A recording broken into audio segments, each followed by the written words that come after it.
Hi friends, எல்லாம் எப்படி இருக்கீங்க? நீங்கள் நலமாக இருக்க ஆண்டவனை பிரார்த்திக்கிறேன். இன்றைக்கி எங்களுடைய சாப்பாடு என்னன்னா பாருங்கள், சோறு 2 மங்களம் இருக்குது.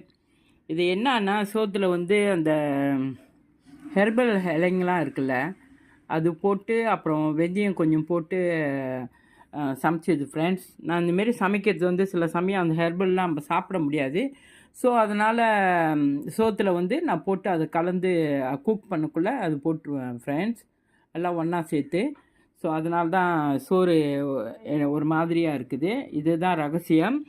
அப்புறம் வந்து கொஞ்சம் தொம்யாம் 2 மீன் போட்டு தொம்யாம் வெண்டி அதெல்லாம் போட்டு டொமேட்டோலாம் போட்டு வச்சுது ஃப்ரெண்ட்ஸ், கொஞ்சம் அப்படியே கிரேவியாக. இது என்னென்னா தேங்காய் பூ, அப்புறம் காஞ்ச மிளகா ஒன்று, ஏன்னா உரப்பு ரொம்ப சாப்பிட முடியலன்னா காஞ்ச மிளகா ஒன்று போட்டு வெங்காயம் பூண்டு இஞ்சிலாம் போட்டு அந்த தேங்காய் பூ அரைச்சி அப்படியே ஒரு துவையல் மாரி ஃப்ரெண்ட்ஸ். இது வந்து வெண்டிக்காவும் கத்திரிக்காவும் பொரிச்சுது ஃப்ரெண்ட்ஸ் இது. ஸோ இது ஒரு சிம்பிளான சாப்பாடு தான் ஃப்ரெண்ட்ஸ். எங்களுக்கு பசிக்குது, நாங்கள் சாப்பிட போகிறோம். நீங்களும் நேரம் இருந்தால் இந்தமாரி செஞ்சு சாப்பிடுங்க ஃப்ரெண்ட்ஸ். இந்தமாரி ஹெர்பல் இலைங்கெலாம் வந்து நீங்கள் சமைக்கக்குள்ளே போட்டு சாப்பிட்டுக்குள்ளே ரொம்ப நல்லாயிருக்கும். ரொம்ப நன்றி ஃப்ரெண்ட்ஸ், தேங்க்யூ.